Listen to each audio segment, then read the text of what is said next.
Hello my dear student, आप सभी का स्वागत है हमारे यूट्यूब चैनल लेट्स डिस्कस में। डियर स्टूडेंट, जैसा कि स्क्रीन पर देख रहे हैं, आज हम डिस्कस करने जा रहे हैं क्लास 9 का विषय सामाजिक विज्ञान, जो कि वर्कशीट नंबर 27 है और 9 सितंबर 2021 के लिए। तो भारतीय संविधान का निर्माण कैसे हुआ, इसको आज हम डिस्कस करेंगे। संविधान का रास्ता, यानी भारत जैसे विशाल और विविधता वाले देश, यानी भारत एक बहुत बड़ा देश है क्योंकि यहाँ कई विविधता है, जैसे कई जाति धर्म के लोग रहते हैं यहाँ, जो है ना, यहाँ की अलग अलग भाषाएं हैं, यहाँ के जो है ना अलग अलग जोग्राफिकल रीजन है, पहनावे और हवे डिफरेंट है। तो इसी लेकर के कह सकते हैं जो है ना भारत में विविधता है।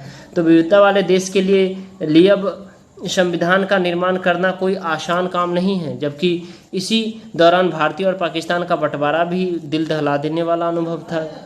इन सारी मुश्किलों के बावजूद एक अच्छी बात यह थी कि आज़ादी की लड़ाई के दौरान ही भविष्य के भारत की संविधान निर्माण में चिंतन मनन होने लगे थे। यानी आज़ादी के जो हमारा देश गुलाम था, अंग्रेजों से आज़ाद होने से पहले ही सोचने लगे थे लोग, जो हमारा जो है ना जो भारत है उसे संविधान की ज़रूरत पड़ेगी। ठीक है, इस पे सोच रहे थे। इस समय के दस्तावेज भी आज़ाद भारत के संविधान में सार्वभौमिक वयस्कताधिकार, स्वतंत्रता और समानता का अधिकार और अल्पसंख्यकों के अधिकारों की बात करते हैं। इससे संविधान की बैठक से पहले ही सभी नेताओं में बुनियादी मूल्यों पर सहमति बन चुकी थी।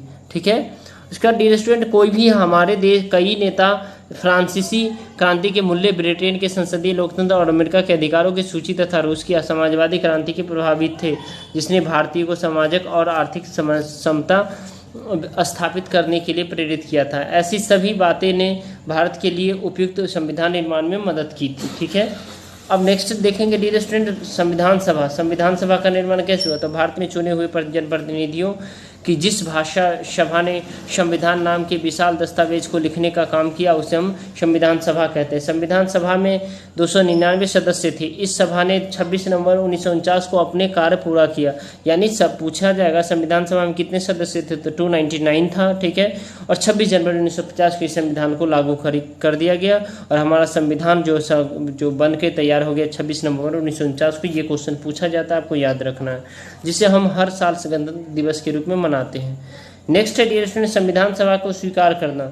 यानी दुनिया के कई देशों में संविधान के फिर से लिखना पड़ा था। कई देशों में संविधान मात्र किताब बन कर रह गया था, परंतु भारतीय संविधान लगभग 70 सालों में से भारत के नागरिकों को जोड़े रखने की में सफल रहा है, क्योंकि भारतीय संविधान सभा ने सभी समूहों को, जाति धर्म वर्ग पेशे के लोगों को स्थान दिया है और साथ ही सार्वभौमिक वयस्कताधिकारों को मान्यता दी है, जो आज़ादी से पहले नहीं थी।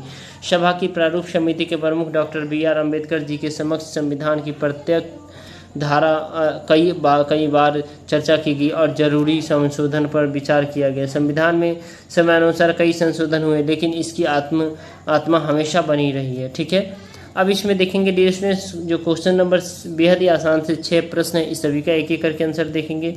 तो क्वेश्चन नंबर हमारा पहला है डियर स्टूडेंट, संविधान सभा किसे कहते हैं। तो सभा में चुने हुए प्रतिनिधि की जिस सभा ने संविधान सभा के इस विशाल दस्तावेज को लिखने का काम किया, उसे संविधान सभा कहते हैं। हमारे देश में संविधान कब लागू हुआ था। हमारे देश में संविधान 26 जनवरी 1950 को लागू हुआ। क्वेश्चन नंबर 3 है डियर स्टूडेंट, भारत संविधान संशोधन क्या होता है। तो संविधान में बने जब किसी बात को बदला जाता है तो या किसी नियम को हटाकर दूसरा नियम रखा जाता है, तो इस प्रक्रिया को हम संविधान संशोधन कहते हैं।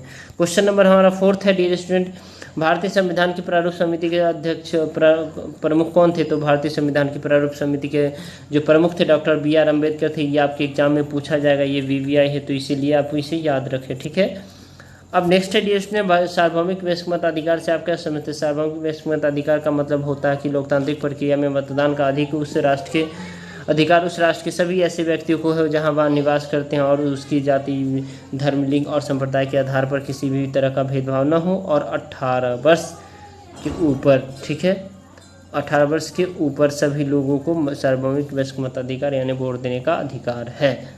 आई होप मेरे प्यारे स्टूडेंट आपको ये समझ में आया होगा।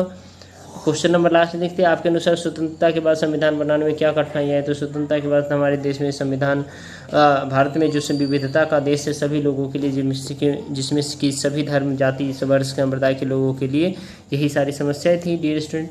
तो चलिए इस वीडियो को आप ज़रूर लाइक कीजिए। ठीक है, इस वीडियो को शेयर कीजिए और चैनल पर नए हैं तो चैनल को सब्सक्राइब कर लीजिए। ठीक है, तो फिर मिलते हैं नेक्स्ट वर्कशीट में, तब तक के लिए bye bye, take care, have a nice day dear student.